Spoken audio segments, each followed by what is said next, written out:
노사 기정진, 망암 변희중 등 당대 거유들을 배출해온 장성. 그 기반은 서년을 모시고 그 학덕을 본받아 학문을 연구하기 위해 세워진 피람서원이다.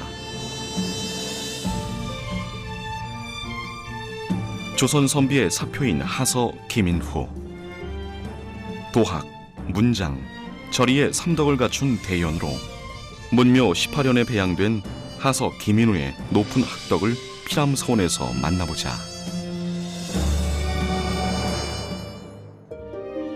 우리나라 최초 서원은 풍기군수 주세붕의 백운동 서원. 1549년 태기 이왕이 풍기군수로 부임해 명종에게 백운동 서원에 대한 정부 지원을 건의하고 이에 명종 임금이 직접 쓴 소수서원 현판을 하사하며 백운동 서원은 조선 최초 사익 서원으로 거듭난다.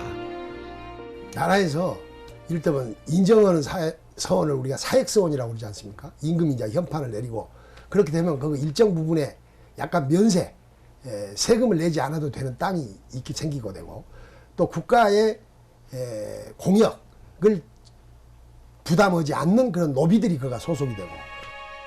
백운동 서원이 사익 서원으로 거듭난 이후 전국 각지에 서원이 세워졌고 사익 요청이 이어졌다. 사익 서원은 사람들이 성리학을 공부할 수 있는 교육 시설이면서 지방 정치에 대한 영향력을 발휘할 수 있는 향촌 기구가 되었다. 사림들이 정권을 장악하고 사림 우대 정책을 펴면서 조선 후기에는 서원이 없는 고을이 없다고 할 정도로 지역 곳곳에 사익 서원 건립이 속출했다. 그 현황을 살펴보면 인조 이후부터 130여 개가 급격히 늘어나더니 숙종 때는 무려 2배 이상의 증가세를 보였다. 서원에서 이를테면 학문을 하고 세상에 이렇게 도덕적으로 바르게 되는 것을 희망했기 때문에 그런 서원 정책이라는 게 있었던 것인데 이미 조선 말기가 되면은 서원이라는 게 공부 공간이 아니고 거기 놀이공간 같이 돼버리고 지방 양반들이 모여서 자기 뜻권을 과시하고 민생들을 이렇게 해치는 그런 어떤 난투장 같은 게 돼버렸단 말이에요. 무분별한 서원 건립, 경제적 곤궁, 정치적 의미 축소는 서원의 권위를 추락시켰고 서원은 사회적 폐해의 온상으로 지목되었다. 이에 조정에서 서원 정비를 시도했으나 유생들의 반발에 부딪혔고 1864년 흥선대원군의 강력한 서원 철폐 정책이 실시됐다. 당시 노사 기정진 선생이야 모든 뜻 있는 이를테면 그 큰 선비들은 더 이상 이렇게 서원을 놔둘 수가 없다. 정말 필요한 서원 외에는 다 철폐를 해야 된다라고 하는 것이 일반 공론이었어요. 그리고 일반 민중들이 그걸 지지를 했었고 근데 그 대원군이 그걸 받아들인 겁니다. 아쉬운 것은 문제는 그런 서원을 근대 교육기관으로 발전을 시켜야 되는데 그렇게 하지 못하고 그냥 철폐하는 것으로 마감을 지었다고 하는 것이 참 그 아쉬운 점이 있죠. 네. 대대적인 서원 철폐 정책으로 전국 600여 개소의 서원이 문을 닫았고 선비들의 사표가 될 만한 서원 47개소만 남았다. 피람서원은 전라도 지역에서 유일하게 서원 철폐령에도 회철되지 않은 서원이었다. 그러나 두 차례의 이건은 피할 수 없었다. 피람서원이 최초로 건립된 곳은 장성읍 가산이었으나 정묘질환 때 화재로 소실되었고 인조 2년인 1624년에 사림과 후손들의 주선으로 황룡면 증산리에 복창했다가 지금의 피람리 평지에 이건되었다. 예전에 있었던 곳에서 물난리가 났기 때문에 좀 평화로운 거, 평지인 거, 평야가 있는 거. 그래서 자연을 바라보면서 유생들이 공부를 할 수 있는 곳에 자리를 잡았고 또 지리적인 조건으로 보면은 뒤쪽에 산이 있는데 그 산이 학의 날개짓을 하고 있는 형상을 하고 있답니다. 그래서 이곳은 예로부터 소원이 생길 수밖에 없었던 땅이었다라는 이야기들이 있습니다. 날아오는 봉황이 임금의 조서를 문 형국인 피람서원. 봉황의 주동이를 혈자리로 사당 우동사가 배치되고 이를 중심으로 서원 건물들이 하나둘 배치되었다. 전라도의 서원은 경상도 서원하고 달리 경상도 서원은 뭐 이렇게 계곡이나 또 완만한 경사지 이런 곳에 자리하는데 전라도 서원은 넓은 뜰 되게 단부 끝에 있어요. 그래서 평지적 성격을 갖죠. 그래서 현재의 서원도 전라도 서원다운 그런 맛을 보여주는 것이죠. 피람서원의 에코 피람은 배산의 명칭이자 하서 선생의 출생지인 맥동마을 초입에 있는 분모양 바위에서 가져온 곳인데, 풍수지리설에 따르면 터를 잡은 곳에 분모양 바위나 산이 있으면 대학자가 난다고 한다.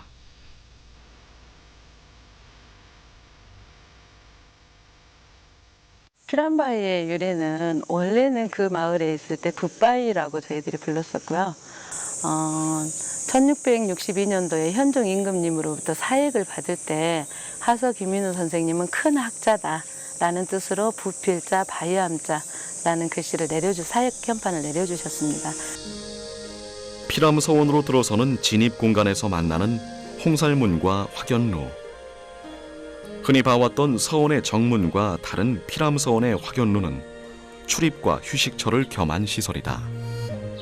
2층으로 조성된 누각에서 주목해야 할 것은 창호 디자인인데, 서원 밖으로 통하는 면에는 시각적 투시를 차단하는 문을 달고 청절당 쪽으로 통하는 면에는 탁 트인 경관을 즐길 수 있도록 창호를 개방했다. 이는 서원이 평지에 조성된 탓에 외부에서 서원 내부로 통하는 시선을 차단하기 위한 조치였다.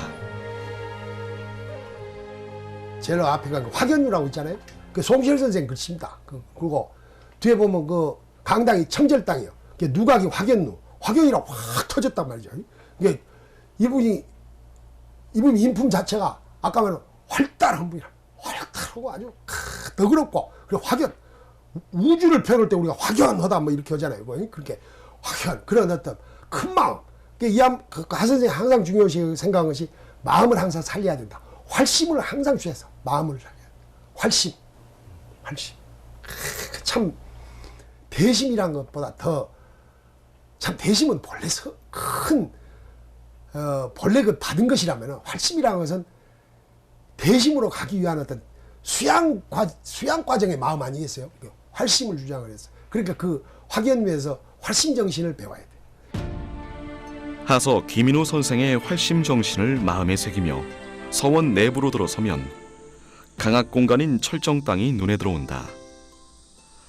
원생들이 모여 강의를 듣던 강당인 철정 땅은 정면 5칸, 측면 3칸 규모의 건물로 진원면 객사였던 건물을 1672년에 옮겨왔다.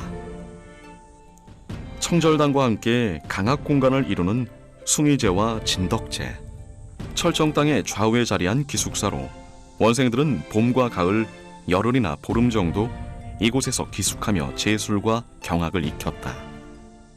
평지에 지어진 피람서원에서는 전형적인 서원 건축의 특징을 쉽게 발견할 수 있는데, 남북좌우선을 축으로 잡아 그 축선 위에 전학 후묘의 원리에 따라 서원 건물이 배치되었다.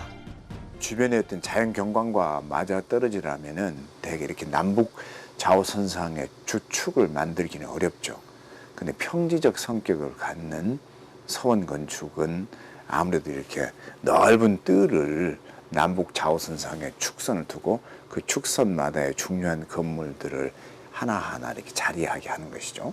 그리고 그 외곽을 담장으로 이렇게 돌리고 그 사이사이에 필요한 건물들을 예를 들면 장서각, 그다음에 교직사 뭐 이런 것들을 두어서 그 적절한 배치적 형국을 갖는 것이 평지에 자리한 피람서원의 특징이라고 할 수 있는 것이죠.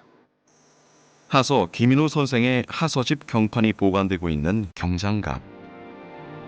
조선 당대 문장가였던 하서 선생은 천문, 지리, 의학, 산수 등에도 조예가 깊었다. 그러나 을사사화 이후 장성에 내려와 은둔 생활을 이어가던 그는 후학 양성 외에 저수를 남기거나 보관하는 일에 관심을 두지 않았다. 피람서원 경장각의 경판들과 장서각의 서책들은 사림과 후손들이 8년 동안 각처에 산재된 유고를 수집하여 공인을 모아 판각으로 완성한 것들이다. 피람서원은 이곳이 1672년도에 자리를 잡았고 유생들이 약 15명 정도 기숙을 하면서 공부를 했고요. 피람서원은 인쇄소, 도서관 역할을 하는 장판각이 있습니다.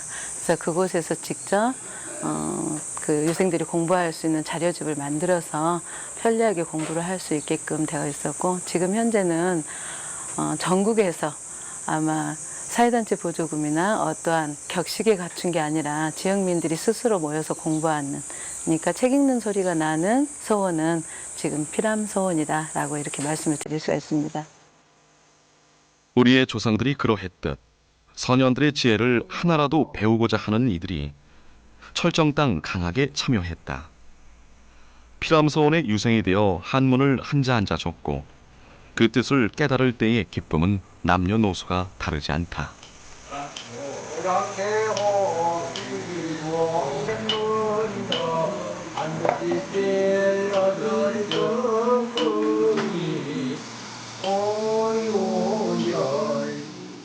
피람서원의 본연은 삶의 진리를 깨닫기 위해 언제든 시작되는 학문 수련일 것이다. 서원 건축은 상대적으로 향교에 비해서 그 읍지인 고을에서 좀 떨어진 아름다운 경승지에 자리하게 되죠. 또 향교 건축이 관학이라면은 서원은 사학이기 때문에 교육의 어떤 이념이나 이런 것들이 조금은 관학의 입장과 좀 다르죠. 조선시대 서원 건축의 원리에 따라 피람서원의 가장 뒤편에 자리한 우동사. 하서 김인우 선생과 사위이자 제자인 양자징 선생의 위패를 모신 사당이다. 피람서원에서는 1년에 2번 음력 2월과 음력 8월의 중정일에 지방 유림과 기관장이 모여 하서 김인우 선생을 기리는 제사를 지내는데, 우동사라는 이름만으로도 하서 선생의 당시 위상을 엿볼 수 있다. 그분을 또 모신 사후는 어떻게 돼? 우동사라고 돼 있어요. 동방을 보호한다.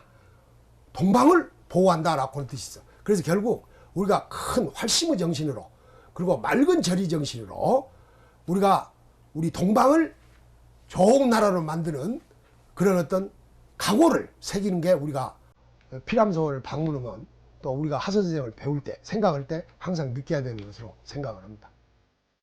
인종과의 절의를 지키기 위해 8번의 관직 제수를 물리치며 다시 벼슬길에 나서지 않았던 하서 김인후. 고려대 도서관에서 천명도회라는 책이 발견되며 알려진 하서 선생의 천명도는 성리학 원리와 이치를 설명한 그림으로 우리 철학이 이미 세계적 수준이었음을 알려준다. 하서 선생이 천명도를 작성한 것은 1543년 8월이니 태계 이황의 수정 천명도보다 4년을 앞서 있었다. 서거 237년 만인 정조 20년, 하서 김인우 선생은 조선 선비의 사표인 문묘에 배양되었다. 유자들은 두 가지를 생각하는 거죠.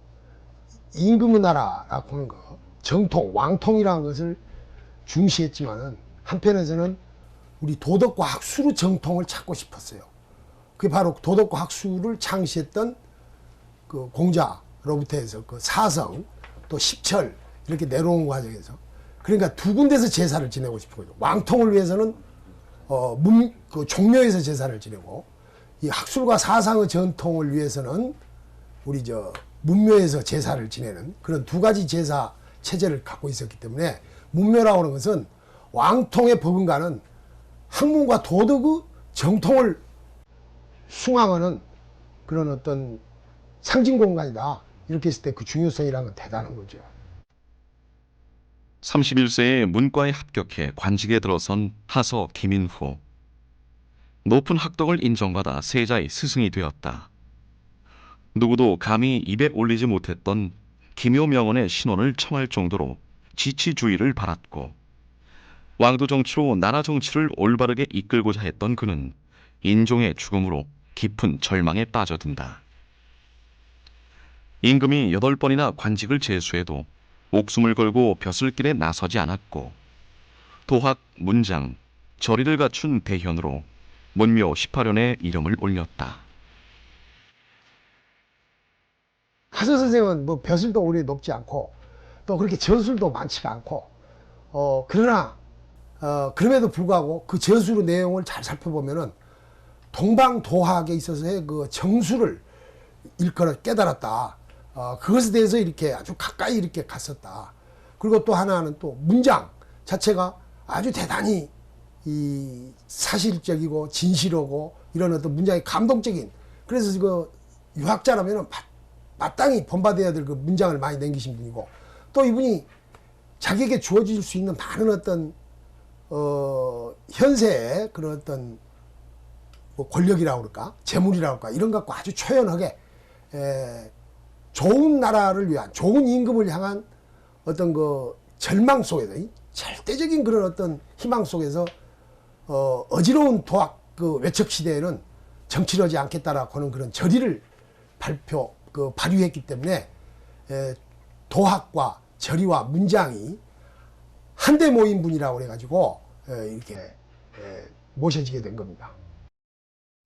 요순 같은 성군이 될 수 있는 자질을 타고났던 인중애치기로 이상적인 왕도 정치 실현의 기회가 왔다 믿었으나 결과는 너무도 깊은 절망이었다. 스승과 제자로 만나 하서 선생과 깊은 신뢰를 쌓은 인중은 세자 시절 자신의 처지를 담은 묵죽도를 그려 하사했고, 하서 선생은 즉석에서 시를 지어 올리며 남다른 절의를 쌓았다. 1545년 왕실 외척들의 반목으로 을사사화가 일어나고 인중의 서거 소식에 관직을 버리고 은둔 생활을 시작한다.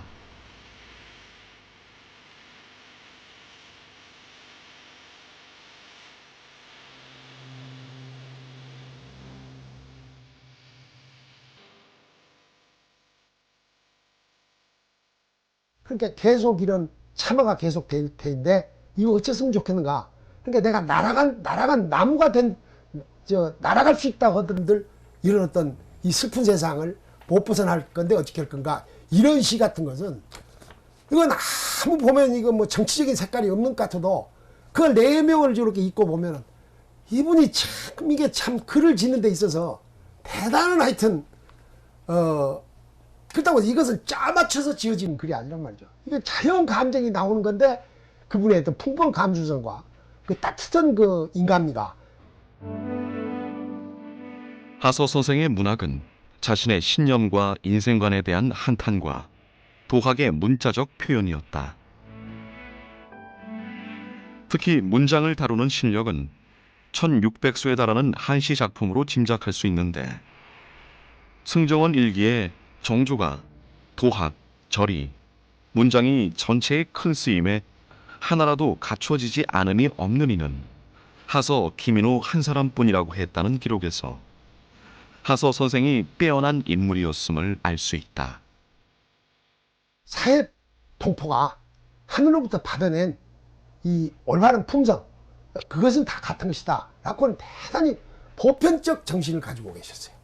보편적인, 그렇게 인간의 도덕 실천에 대한 대단한 낙관과 또 의지를 보인 글구가 그가 있는데, 그러니까 우리 항상 이 피람서원을 가면은 하선생의 그 어떤 보편적인 도덕주의, 그런 어떤 그런 것에 대해서 우리가 항상 다시 생각을 해봐야 된다고 생각합니다.